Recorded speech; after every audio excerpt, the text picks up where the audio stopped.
Morning guys, welcome back to Ruth Farms. It's Friday, 1st of November, I don't know, November 4th or 5th I think. This morning we're going to go up here our 2009 or 2010 John Deere 5055E. It's been giving some issues for a good time now really, but we're going to fix it hopefully today. When you get on it and to go to crank it, it just clicks. Click, click, click, click, click, click, click. And it's not the starter solenoid, but there's actually a little solenoid underneath the dash.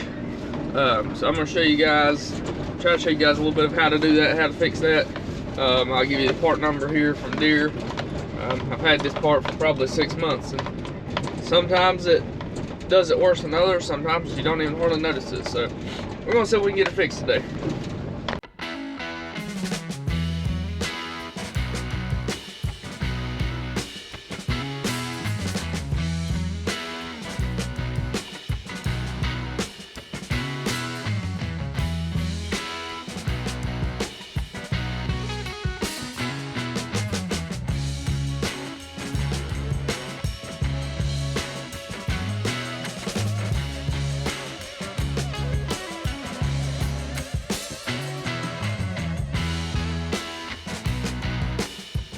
I'm going to kind of show you guys what our issue is. So like, we go turn the key.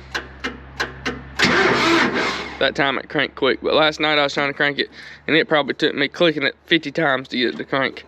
So the issue, from what I've researched and found out, is this little solenoid right here. That's a John Deere part number RE234727. I think this was like 50 bucks. That part is up under this little dash panel, kind of back here in the way, out of the way. I'm gonna see, hoping I can do it from taking this dash panel off, but I'm not 100% sure. But to take this dash panel off, there's 4, I think they were Phillips head screws right here, here, here, and here. So I'm gonna start off with removing those screws. All right, I'm gonna remove these 4 screws. Looks like this one has magically fell out for us. So I had to order a screw too.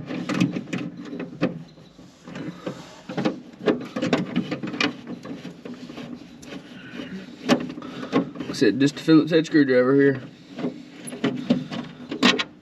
I'm hoping this will fix the issue, because this thing has been a pain in the butt for a while now. I don't know why I've been dreading doing it so much. I may remember when I get in here. Sorry for my congestion, you guys.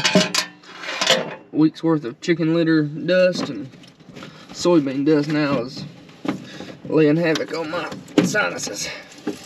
Alright, you're gonna pull this out. And then here at the key switch, this wire ain't very long, so I'll go ahead and unhook it. There's a clip on top and bottom here. You just pop those clips off.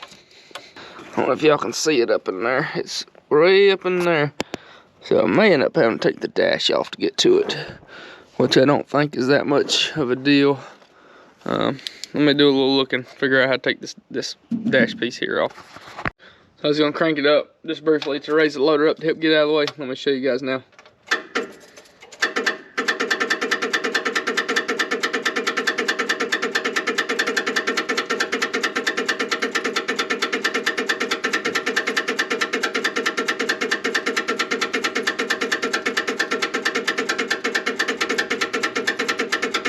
Alright, I'm giving up.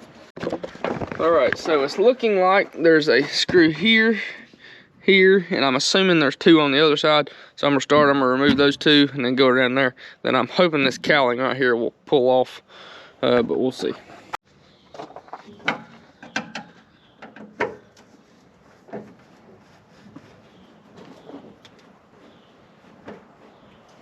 My grandfather purchased this tractor brand new. I think it was in 2000. It's 2009 or 2010. It's got like 720 hours on it. This thing has had nothing but starter issues since we've had it. I mean, it was a recall part of it, or a PIP, I think is what John Deere called it. But you think they could make what these tractors cost, especially what that starter cost? You think they could make this stuff last? I mean, you know, this tractor is very, very little electronics compared to this new stuff. And we've already had to replace the starter once. We had to replace the, it's like a temperature sensor, like a cold start temperature sensor or something. Replaced it. Been a pain. So, see if we can get this replaced, and maybe this will fix some of our issues.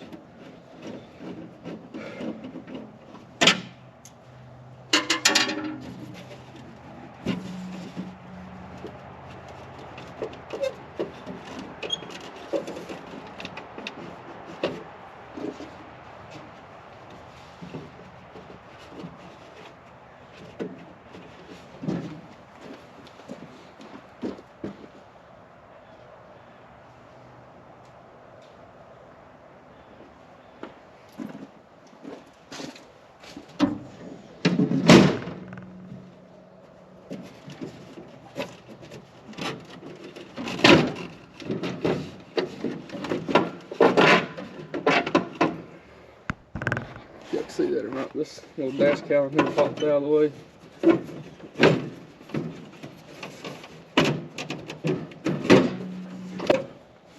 So this one right here, this side over here is missing it. Looks like there would have been a screw right there. This one over here's actually got it still. Y'all can see that down in there. Little screw right there with my light shining.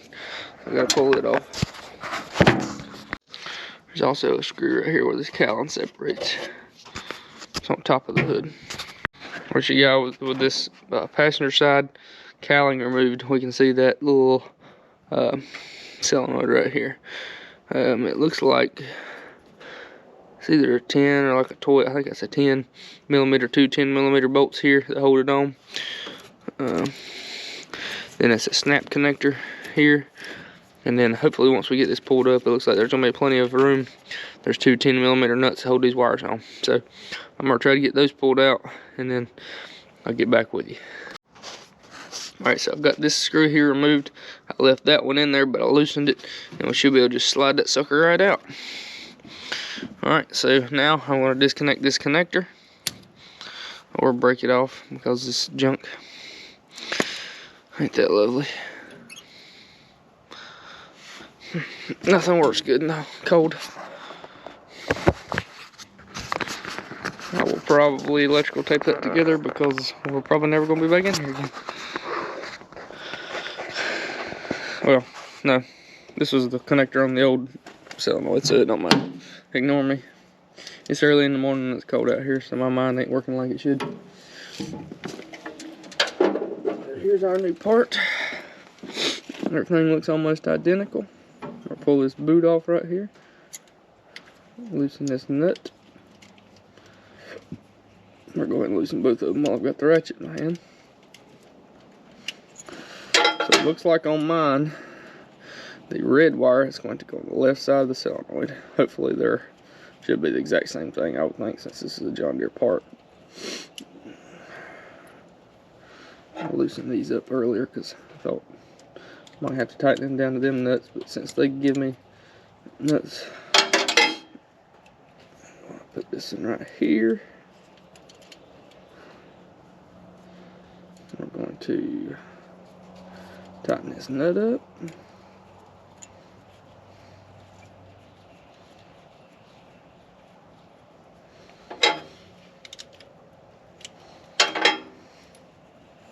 We're going to do the same thing for this one.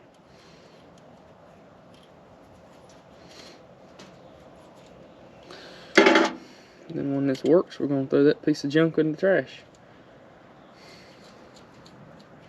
Like I said, I think this part was between 40 and 50 bucks. Wasn't bad. My local Deere dealership had to order it. From what I can remember, they didn't have one. It didn't take but a couple days. But plug my new connector up. I should go get some dielectric grease. I think it's got something in there in that connector, it looked like. Alright, so now I'm going to take this little solenoid. Now I need to connect my little boots back on here first. And keep stuff from getting touchy, and arky, sparky. Alright, so we're going to shove this back in here. Put that back in there like that. I got my other bolt right here. It's gonna get right here. It's not easy doing this one-handed, you guys, especially left-handed when I'm a right-handed man.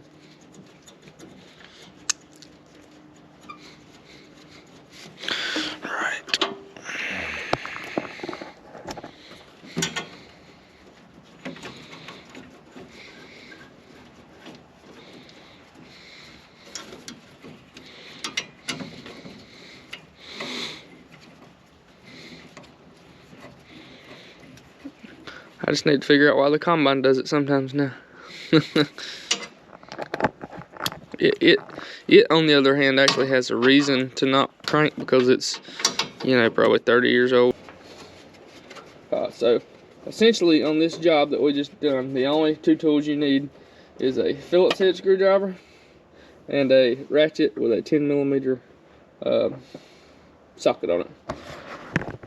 And you could even get by just doing that with like a wrench, but socket makes it so much easier and quicker. Got 2 more bolts over here, and we will be about done with this job. As soon as I get that dash bezel put back in.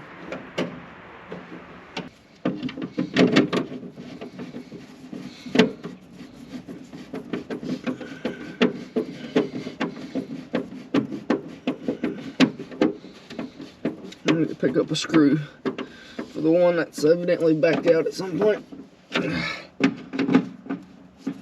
But it'll be okay for right now. Alright, so I'm gonna put the hood back down here on the 5055.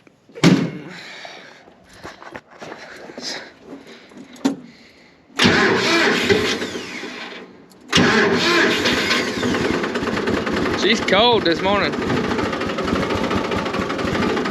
I didn't glow plug it.